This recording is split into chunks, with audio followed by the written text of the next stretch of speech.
Non, il y a une chose sur laquelle je voudrais insister un petit peu avant de commencer à méditer, c'est le, le but de la méditation. Il faudrait réussir petit à petit à comprendre qu'il n'y a pas un but à atteindre qui serait une bonne méditation. Vous n'êtes pas en train de vous entraîner pour un jour arriver, par exemple, à mieux faire silence à l'intérieur ou pour arriver à mieux vous concentrer sur la respiration ou un but à atteindre qui rendrait votre méditation actuelle un peu moins bien que ce qu'elle devrait être, puisqu'il faudrait l'améliorer. Le but, c'est d'être là et de faire l'expérience de tout ce qui se passe quand on médite. Et c'est à ça que sert le point d'ancrage. Le point d'ancrage, c'est une aide vers laquelle vous revenez chaque fois que c'est nécessaire pour que pendant ce moment de méditation,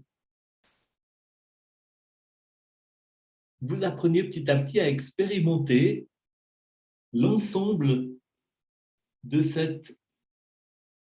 de tout ce qui se passe quand vous vous arrêtez un moment, que vous faites silence et que vous observez. Ça veut dire que le moment où vous sentez une certaine paix intérieure, un silence intérieur qui s'installe, et puis que vous appréciez pendant un moment, c'est magnifique, ça fait partie de l'expérience de la méditation. Le moment où vous vous rendez compte que vos pensées se sont échappées, puis que ça fait 10 minutes que vous êtes somnolente ou somnolent, ou que vous vous êtes peut-être même endormi, ou que vous êtes en train de dérouler un fil de pensée et puis que vous n'êtes plus du tout là dans la méditation, ça fait aussi partie de la méditation. Vous expérimentez ce fait, vous prenez conscience de, dans ce moment-là, la manière dont votre esprit s'est évadé. Eh ben, vous n'avez pas perdu 10 minutes dès le moment où votre conscience prend conscience de cette situation et puis où vous ramenez votre attention sur le point d'ancrage. Cette expérience de prendre conscience d'une distraction quelle qu'elle soit et de ramener votre attention sur le point d'ancrage fait tout autant partie de la méditation. Euh, L'expérience que vous faites de vous rendre compte de tout votre agacement, de toute votre frustration, de tout votre jugement sur vous-même et sur la manière dont vous méditez mal, fait partie de l'expérience de la méditation que vous faites dans ce moment même. Et tout ça, c'est les choses qui viennent à la conscience. Et c'est ça, méditer. Vous vous arrêtez,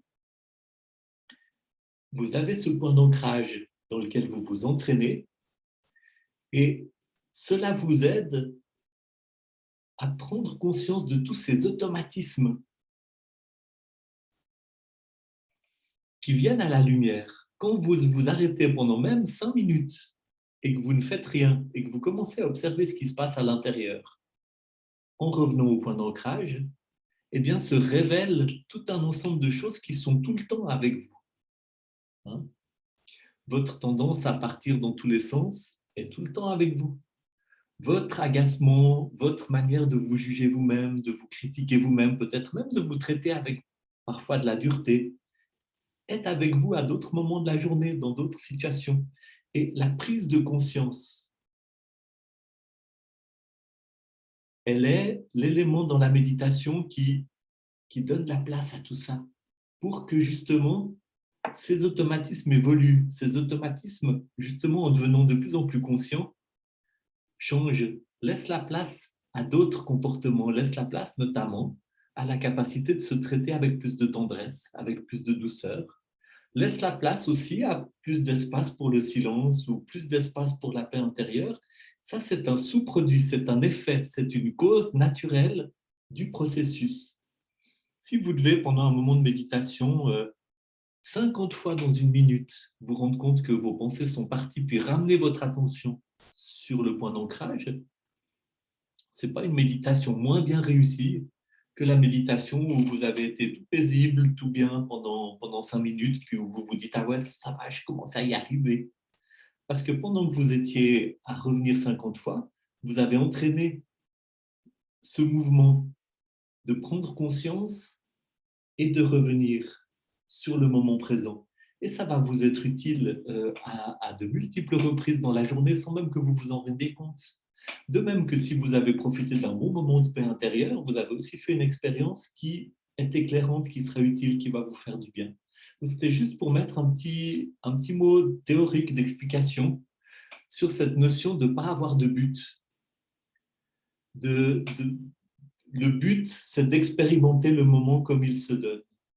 Le but, c'est d'élargir notre conscience pour observer ce qui se passe pendant ce moment que nous nous donnons pour méditer.